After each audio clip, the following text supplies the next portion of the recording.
Hello বন্ধুরা, শহীদ IT টেকে আপনাদেরকে স্বাগতম। আজ আমি দেখাবো একটি পিসিতে সম্পূর্ণরূপে প্রতিটি হার্ডওয়্যার বা ইকুইপমেন্ট কিভাবে ইনস্টল করতে হয়।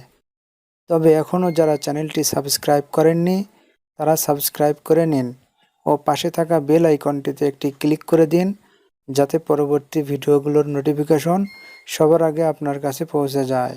এই যে দেখুন, আমি সম্পূর্ণ পিসিটি সমস্ত ইকুইপমেন্টগুলো খুলে ফেলেছি। যেটি একটি মাদারবোর্ড, এটি হার্ড ডিস্ক, তারপরে এই যে দেখতে পাচ্ছেন পাওয়ার সাপ্লাই, র্যাম, এটির নিচে আছে প্রসেসর, এটি কুলিং ফ্যান। পিসিটি সমস্ত ইকুইপমেন্টগুলো আলাদা করেছি এজন্যই, কিভাবে হার্ডওয়্যারগুলি ইনস্টল করতে হয় তা আজ আমি দেখাবো। তো সেজন্য প্রথমে আমাদেরকে এই মাদারবোর্ডটি, আমার হাতে যে মাদারবোর্ডটি দেখতে পাচ্ছেন, এটি মূলত ব্র্যান্ড পিসির মাদারবোর্ড। অন্যান্য মাদারবোর্ডগুলি একটু ভিন্ন ডিজাইনের হয়ে থাকে। সাধারণত এইচপি ব্র্যান্ডের মাদারবোর্ডগুলি এরকম ডিজাইনেরই হয়ে থাকে। সর্বপ্রথম আমাদেরকে এই মাদারবোর্ডটি ইনস্টল করতে হবে। এই যে দেখুন ভিউয়ার্স,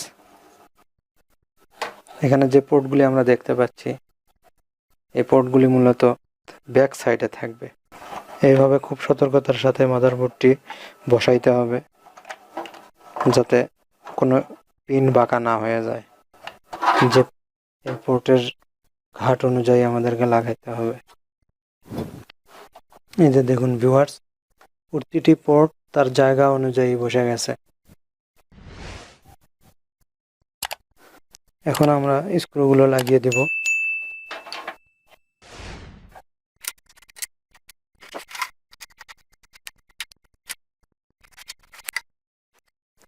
ভিউয়ার্স, আমরা এতক্ষণ মাদারবোর্ডটি কেসিংয়ের সঙ্গে সংযুক্ত করলাম। এখন আমরা কেসিংয়ের সঙ্গে যে ফ্রন্ট প্যানেল, তারপরে ইউএসবি পোর্ট, এগুলো আমরা এখন কানেকশন দেব। এই যে দেখুন ভিউয়ার্স, এই পোর্টগুলো আমরা এখন কানেকশন দেব বোর্ডের সঙ্গে। তো দেখুন আমি কিভাবে কানেকশন দেই। এর জন্য আমাদেরকে অবশ্যই অনেক সতর্কতা অবলম্বন করতে হবে, যাতে এক কানেক্টর অন্য কোনো কানেক্টরের সঙ্গে সংযুক্ত না হয়। এখানে আমাদেরকে দেখতে হবে যে পোর্টগুলি কি অবস্থায় আছে। এখানে কিন্তু একটা ফাঁকা দেখা যাচ্ছে। এই যে দেখুন, এখানে কিন্তু একটি পোর্ট ফাঁকা দেখা যাচ্ছে। এই যে এখানেও দেখতে পাবেন, এখানেও একটি পোর্টে ফাঁকা আছে, এখানেও একটি পোর্টে পিন ফাঁকা আছে, এখানেও একটা ফাঁকা আছে, এখানেও একটা ফাঁকা আছে। আর তাছাড়াও ব্র্যান্ড পিসিগুলোতে সাধারণত একটা কালার কোডিং দেওয়া থাকে। যেমন কি কালার, ইয়েলো না? যেমন এটা ইয়েলো কালার দেখাই যাচ্ছে, এই পোর্টটা ইয়েলো কালার, এবং এখানে কানেক্টর যেটা দেওয়া আছে পিনগুলো, এখানে নাও, পিনগুলোও কিন্তু ইয়েলো কালার। এই কালারে ম্যাচিং করে লাগালেও চলবে, তবে সব বোর্ডে কালার ম্যাচিং করা থাকে না। সেক্ষেত্রে আপনাকে এই পিনগুলো এবং পোর্টের যে মেল পোর্ট এবং ফিমেল পোর্টে কয়টা পিন কিভাবে আছে সেটি আপনাকে লক্ষ্য করে তারপর লাগাইতে হবে। তো আমি এখন কানেক্টরটি লাগাচ্ছি। এটি ইউএসবি পোর্ট। এই পোর্টটিও দেখুন, যেহেতু ব্র্যান্ড পিসি তাই এটিতে কালার কোড দেওয়া আছে। আমরা দেখতে পাচ্ছি এখানেও বডি দেওয়া আছে হোয়াইট। এই যে দেখুন, এখানেও কিন্তু হোয়াইট দেওয়া আছে। আগেই বলেছি, সব পিসিতে কিন্তু কালার কোড মেনটেন করা হয় না। সেক্ষেত্রে অবশ্যই আপনাকে মেল পোর্ট এবং ফিমেল পোর্ট দেখে যাচাই বাছাই করে তারপর জেনে শুনে আপনি কানেকশন দেবেন। এটি আমরা কানেকশন দিচ্ছি। এই যে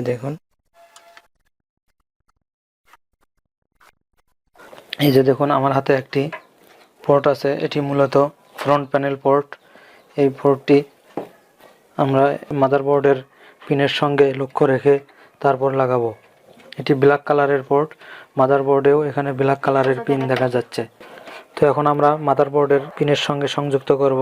কেসিংয়ের সঙ্গে পোর্টের সমস্ত কানেকশন কমপ্লিট হয়েছে।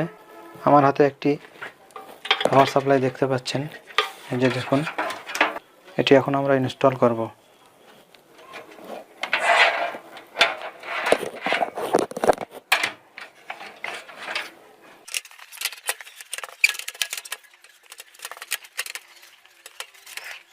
ভিউয়ার্স, আমরা পাওয়ার সাপ্লাই সংযোগ দিলাম। এই যে পাওয়ার সাপ্লাই সংযোগ দিলাম আমরা, এই যে পাওয়ার সাপ্লাই সংযোগ দিলাম। এখন আমরা পাওয়ার সাপ্লাইয়ের যে মেন যে কানেক্টর, এই যে দেখা যাচ্ছে এখানে একটি ক্লিপ দেখতে পাচ্ছি। মাদারবোর্ডেও এখানে ক্লিপ আছে, এই যে দেখুন। এই ক্লিপের সাথে মিল রেখে এই ক্লিপ যেদিকে, এখানেও ক্লিপ যেদিকে সেদিকে করে লাগাইতে হবে। এই যে দেখুন, পাওয়ার সাপ্লাই ক্লিপটা আমরা লাগাই দিলাম। এখানেও একটি পাওয়ার সাপ্লাইয়ের কানেক্টর দেখতে পাচ্ছি, এটাও এখানে একটি ক্লিপ দেখা যাচ্ছে এবং এখানেও একটি ক্লিপ আছে। এই যে এই ক্লিপের সাথে মিল রেখে এখানে সুন্দরভাবে বসাইতে হবে। বাস, আমরা পাওয়ার সাপ্লাই সংযোগ দিয়ে দিলাম। এখন ভিউয়ার্স, আমার হাতে একটি হার্ড ডিস্ক দেখতে পাচ্ছেন। এই হার্ড ডিস্ক আমরা এখন ইনস্টল করব।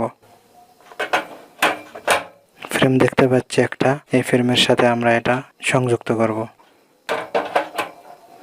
এইচপি ব্র্যান্ড পিসির সাথে সাধারণত এ ধরনের ফ্রেম থাকে, এজন্য আগে আমরা এটাকে ফ্রেমের মধ্যে উঠে সংযুক্ত করি।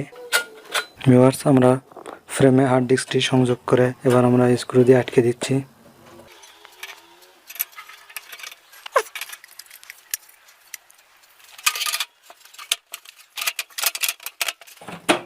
এইভাবে আমরা এটা আটকে দেব। এখন ভিউয়ার্স, আমরা পাওয়ার সাপ্লাইয়ের যে পাওয়ার কেবল, এখন ভিউয়ার্স এই যে দেখতে পাচ্ছি পাওয়ার সাপ্লাইয়ের পাওয়ার কেবল, এটি আমরা এখন হার্ড ডিস্কের সঙ্গে কানেক্ট করব। বা সুন্দর করে কানেক্ট দিলাম।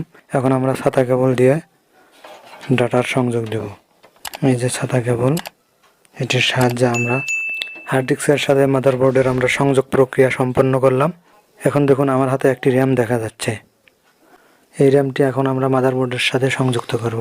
এরপর আমরা আলতোভাবে হালকা একটু চাপ দেব। এরপর ভিউয়ার্স দেখুন আমার হাতে একটি সিডি রম দেখা যাচ্ছে। এই সিডি রম ড্রাইভ আমরা কিভাবে সংযোগ দেব সেটা এবার দেখাবো।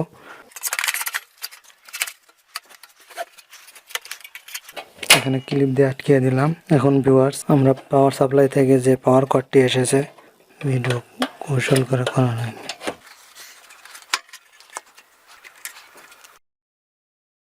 ভিউয়ার্স, আজ আমি একটি রানিং পিসিকে সম্পূর্ণরূপে সমস্ত পার্টসগুলো আলাদা করে খোলার পরে আমি সেগুলোর নতুনভাবে কিভাবে সম্পূর্ণরূপে সেটআপ দিতে হয় বা ইনস্টল করতে হয় সেটা আমি দেখালাম। এরপর নেক্সট ভিডিওতে আমি দেখাবো কিভাবে হার্ডওয়্যারগুলো ইনস্টল করার পরে সফটওয়্যার ইনস্টল করতে হয়, অর্থাৎ একটি পিসিকে সম্পূর্ণরূপে ব্যবহার উপযোগী করতে যে সফটওয়্যারগুলোর প্রয়োজন সেই সফটওয়্যারগুলো কিভাবে সুন্দরভাবে সুষ্ঠুভাবে ইনস্টল করতে হয় সেটি আমি দেখাবো।